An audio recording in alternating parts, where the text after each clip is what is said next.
Atención pasajeros con destino al país de la ficción.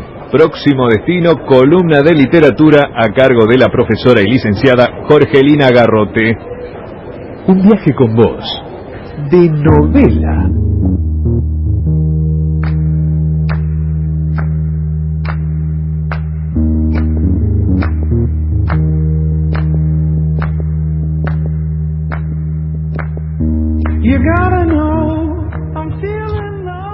Bien, querida Jorgelina, vamos a hablar de literatura hecha por mujeres, made by women, hecha por mujeres. María Teresa Andrueto, veo ahí dos libros. Sí, dos novelas, Lengua Madre y Los Manchados. Yo había leído primero Los Manchados para la semana pasada, porque bueno, me interesaba trabajar el Día de la Memoria y esta novela tiene que ver con esa época.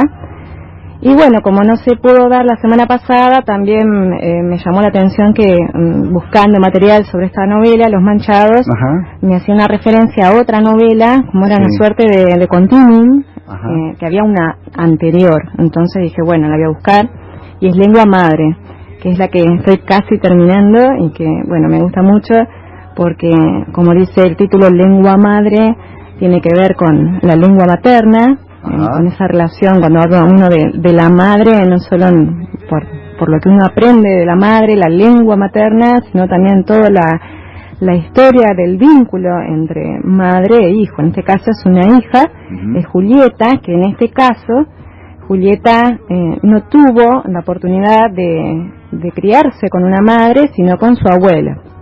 Y ella en el presente de la historia vuelve de Europa a la Argentina cuando muere su madre enferma de cáncer, y es ahí cuando ella cumple con la voluntad de su madre, que es ir hacia el sur, donde ella vivió mucho tiempo. De hecho, Julieta nace en un sótano en 1978 porque su madre, bueno, estaba vinculada con la política en ese momento y sus ideas eran contrarias al gobierno de facto. Y bueno, ella, la madre Julia, para cuidarla, resguardarla, Julieta, le pide a sus padres que vayan desde Aldao, desde su pueblo en Córdoba, a buscar a la niña, a la beba. Y bueno, pasa el tiempo y en definitiva ella no vuelve a Córdoba, se queda en Trelew, y la niña Julieta es criada por sus abuelos. Entonces la historia de esta novela tiene que ver con esa relación, por un lado con esta madre, que ella solo la conoce a través de estas cartas que va a ir leyendo de manera cronológica, pero en definitiva no está la madre en sí en esa voz, sino a partir de lo que la abuela le iba escribiendo a su hija Julia. Y esto me llevó también a pensar, bueno, qué cosa rara, ¿no? Esta novela, bueno, se publica en el 2010, leer una novela epistolar, más allá de que acá hay un narrador que nos da información sobre Julieta, tenemos estas otras voces que van apareciendo, las voces de la familia, la madre, el abuelo, toda esta cultura, por un lado, italiana de la familia, y por el otro, el exilio que vive, por un lado, podríamos decirlo así, el padre de Julieta, al que ella nunca conoce, porque vive en Estocolmo, se va en la época de la dictadura y no tiene el coraje de encontrarse con la hija. Ella, por lo tanto, crece con la ausencia de sus padres.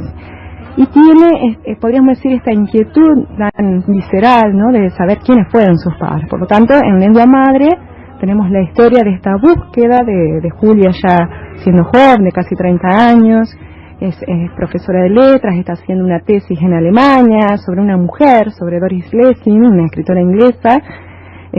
Su tesis tiene que ver con la escritura femenina, si es que existe una escritura femenina. En ese sentido la novela es muy rica, ¿no?, porque también es un interés de la misma escritora, de María Teresa Andrueto, indagar en las voces de las mujeres, no solo escritoras olvidadas, sino también, no en el caso de Doris Lessing, pero sino en otras escritoras, y también las voces femeninas populares, anónimas, que están presentes en esta novela. Y en el caso de Los Manchados, vemos acá no a Julieta en el sur, sino tiempo después, estamos en un presente que es el 2011, ella va a Tama, al norte de la Argentina, porque sabe que su padre tuvo una crianza en el noroeste argentino y ahí se va a encontrar con un discurso, podríamos decir, un crisol de voces femeninas de origen, podríamos decir, indígena. Hay un lenguaje popular y que le van a ir de alguna manera dando retazos de la identidad de su padre, que en definitiva ella no conoce y tampoco se atreve a ir en su búsqueda a Estocolmo. Y te decía que también me había traído la idea de la novela epistolar, porque hoy acá hablando acerca de los medios electrónicos, no es común ya una novela epistolar, así que me atrajo también esa forma que tiene la novela, en la cual no solo aparecen cartas, sino también aparecen otro tipo de formatos textuales. Por ejemplo, hay telegramas, hay pequeñas tarjetas, de alguna manera en esa caja que guardó la madre, como un legado para la hija, aparecen muchas cosas, aparecen fotos, que son fotos que están también en la novela. Entonces uno también como lector se va haciendo esa idea de la historia del personaje y de la familia. Y bueno, te decía en relación con la novela epistolar, no sé si te acordarás que la novela epistolar tuvo su auge en el siglo XVIII. Yo me acuerdo en la facultad haber leído Las relaciones peligrosas de Cordel de la Clos en Francia, fue muy popular en aquel entonces. También tengo otros títulos acá: Cartas filosóficas de Voltaire, Cartas marruecas de José Cadalso, Cartas eruditas y curiosas del padre Feyó. Siguió su interés por la novela epistolar, porque ¿qué significa epistolar? Que está configurada por cartas, por lo tanto se diluye el narrador y uno va ahondando en la psicología de los personajes a partir de este intercambio entre ellos, y también vamos conociendo la historia. Es más o menos como el teatro, desde otro punto de vista. No hay un narrador, es como una suerte, como un voyeur, un lector está indagando, entrometiéndose en la intimidad de un género que es por un lado privado y que se hace público en este formato, que es dar una idea de una historia que está hecha por cartas. Y por lo tanto en el siglo XIX también hubo un interés, dado que ahonda en la psicología del personaje este tipo de novelas. Y tengo acá Las penas del joven Werther de Goethe, Werther, no sé bien cómo se pronuncia en alemán, Cartas literarias a una mujer de Gustavo Adolfo Becker y Pobres gentes de Fyodor Dostoyevsky, como tres títulos que son de podemos decir que en su momento también fueron ese punto de vista interesantes. Y no nace en el siglo XVIII la novela epistolar, sino que ya hay antecedentes en España en el siglo XVI. Bueno, y buscando uno puede también indagar, aunque no es una novela, bueno, la epístola como sinónimo de carta ya la podemos encontrar en la Biblia. Y ya yéndonos un poco más atrás también en Egipto, es decir, la práctica de la escritura epistolar es muy antigua. Por lo tanto, creo que también esa forma que eligió María Teresa Andrueto en lengua madre, pensar en este vínculo tan intenso, tan primigenio, tan íntimo, que se genera entre la madre y su hijo, esta enseñanza de la lengua, de alguna manera creo que esa intimidad que se da en la familia, la enseñanza de la lengua, junto con este vínculo tan fuerte, creo que el haber elegido la carta, que es un género íntimo, también colaboró para que uno como lector se entrometa en la vida de los personajes. Así que todavía no la terminé, me queda un poquitín, pero estuve muy metida en esta novela esta semana, es hermosísima. Y en el trasfondo tenemos la dictadura, porque en definitiva lo que constantemente se pregunta a Julieta es por qué sus padres optaron por las ideas, por la política, dieron casi su vida, aunque no murieron, ¿no? por sus ideas, y no por su hija.